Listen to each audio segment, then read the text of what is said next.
Hi, hello. Welcome to the episode of Isaiah's Newsstand.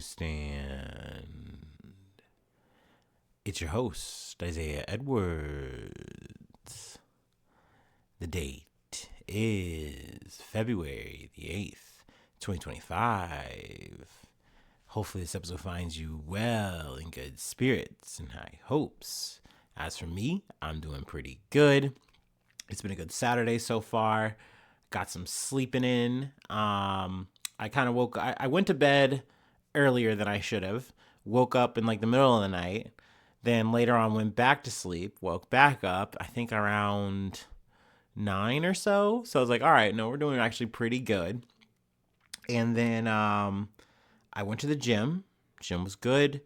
And we were pretty much all caught up. I really haven't done any errands or anything like that. It's been a nice, chill day. Let's see here. Food corner from last night was semi-interesting. We made hamburger, hot dogs, fries with a few little onion rings. I had some remaining. I always like that. It kind of gives you that fast food feeling when they get an onion ring in your fry bag. Love that. But did it a little bit differently with the hot dogs because I had an extra bolillo roll that I hadn't used. It's kind of backlogged on the bread. So I said, I'm going to make a hot dog sandwich. And it turned out pretty fire. I had some bacon on it, actually a good amount of bacon on it. And then just dressed it up like you would any other kind of sandwich, very much like the burger. So yeah, it was nice. It was a good vibe to have like just a whole pile of, I mean, it was just two hot dogs, but like a whole pile of hot dogs, and then a burger, with some fries. So yeah, it was a good meal. Let's see here. Nothing else to really report. So let's go ahead and do our startup and get into some news.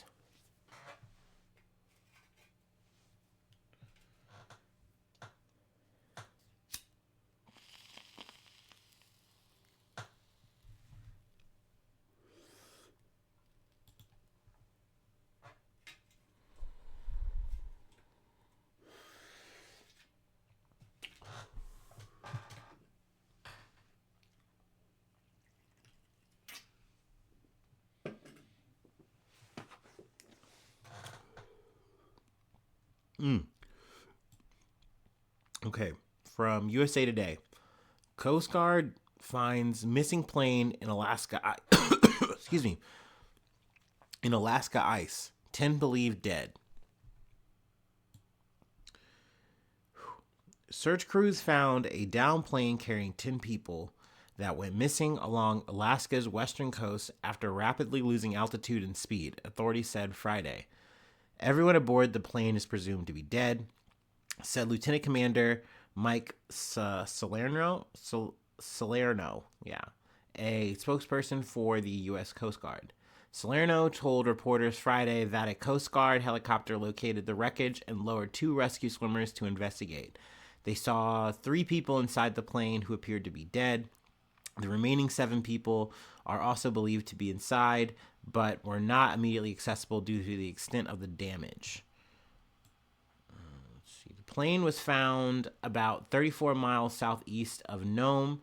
A photo posted by the Coast Guard showed a heavily mangled small aircraft and black debris strewn across the snow under bright sunshine. Discovery of the wreckage came after an hours-long operation hampered by poor weather and low visibility.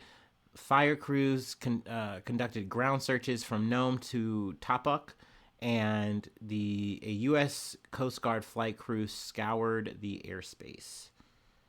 The turboprop Cessna Caravan, operated by Bering Air, was reported missing Thursday afternoon, according to the Alaska Department of Public Safety, carrying 9 passengers and a pilot.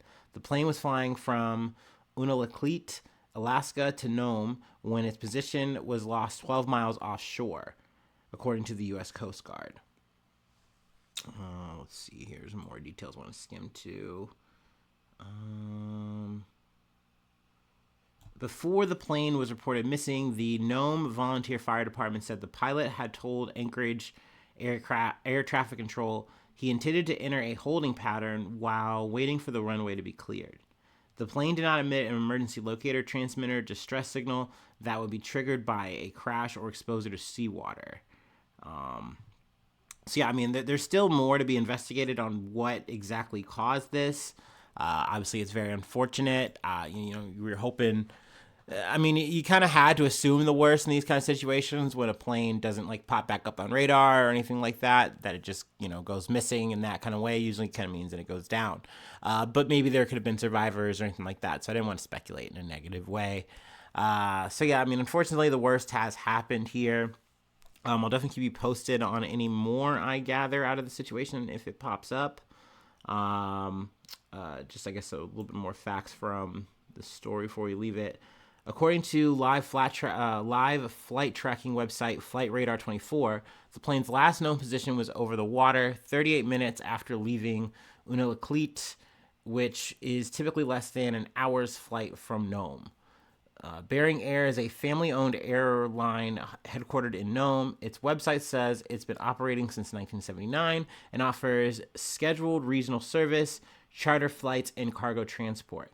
That includes secluded service to both Nome and Unalakleet, which are about 150 miles apart in western Alaska by the Bering Sea. It operates planes and helicopters. So there's a bit more insights into Bering Air. There's more details, but we're going to go ahead and move on to a local story that took place yesterday, where I live in good old Cincinnati, Ohio, from NBC. Demonstrators with Nazi flags leave Cincinnati area highway overpass after residents confront them. A group of demonstrators wearing black clothing, some holding Nazi flags with swastikas, quickly left a Cincinnati area overpass when they were confronted by residents Friday, video shows. Coverage from NBC affiliate WLWT of Cincinnati includes video of people walking up to the demonstrators with police officers between them. The group of more than a dozen demonstrators quickly got into a U-Haul box truck and left. Which I gotta say, this is a common trend amongst these white supremacist dudes who want to be domestic terrorists or whatever. I don't know, but they like to squat up in some U-Hauls, hit usually it's a really busy area or something, during a festivity or time or whatever, or they set up a protest and they all come out and they got their flags and they got their swastikas and shit and they make a big scene and I guess for them, they kind of hope for the worst to make an example out of that. I don't know. I never know what the scene is. If it's just them just trolling and then trying to manifest it. Maybe it's a little bit of all of the above and some more. But the demonstration included a sign over the freeway as well as individuals pacing with Nazi flags, according to video that aired on the station. I think it had a sign that was America is for the white man, the white man. I don't know, man. It's just some fucking evil, gross, odious shit. And it's a shame that, people were, coming out and it's why are the police just standing there? Just essentially protecting these people. They're here in this highway walkway, and it's impossible to get around these people and they're just being protected by the police. And then it became more and more of a scene, and the police are oh, I guess we can just read from them. The protest was occurring on sidewalks designed for pedestrian travel. Avondale police said in a statement, the protest, while very offensive, was not unlawful. The protest was short-lived in duration. The protesters left the area on their own. So yeah, there was no arrests or anything like that. They just got to do this shit and then leave. I will say at least it kind of felt good to at least see on the internet. A lot of this was on my news feed, on my social media shit, and I was damn, that really fucking sucks. But almost immediately after I see it, I see people posting in the comments, it's and also people were just burning these flags that were remaining here, and they were just stomping on them and shit, and I was hell yeah. But it just sucks that this is one of those things that's not only allowed, it's protected, and it comes down to the people actually saying, hey, this is outrageous, fucking get the fuck out of here, to do anything about it. And it shouldn't take that. You would think that we would be protected by, our government in any kind of way, shape, or form. But no, the mayor's hey, we hate this hate. We don't like this. It's no good. Tisk, tisk, tisk. But, I don't think we're going to see anything to really necessarily get justice or stop any of this kind of shit from happening again. So it's one of those things where it's definitely sad to see, like I said, in your backyard where you live.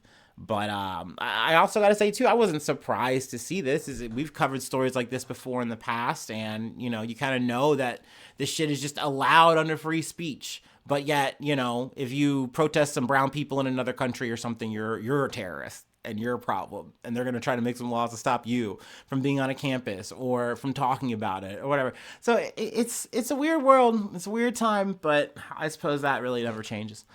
So yeah, I wanted to talk about that. But speaking of tragedies and conflicts and not really resolutions, but some updates. Let's close out with some updates out of Israel and Gaza. Let's take our last break though.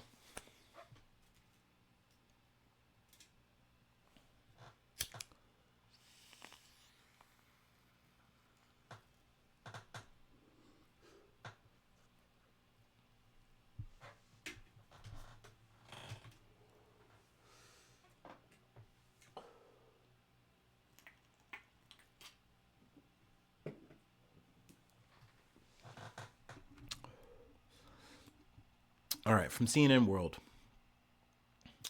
Israeli hostages and Palestinian prisoners freed as Israel condemns frail appearance of captives. 3 male Israeli hostages and 183 Palestinian prisoners were freed in the fifth round of exchanges between Israel and Hamas Saturday, as Israel expressed concern about the appearance of the released captives. Ohad Ben Ami, Eli Sharabi, and Or Levy, all taken hostage during the Hamas-led October 7th attack on Israel, were handed to the Red Cross, in the central city of Deir al-Bala on day 491 of their captivity in Gaza. While the transfer was orderly, in contrast to chaotic scenes surrounding the release of, Israeli and Thai hostages in Gaza last week, the three appeared pale and thin and pale, when they were led onto a makeshift stage.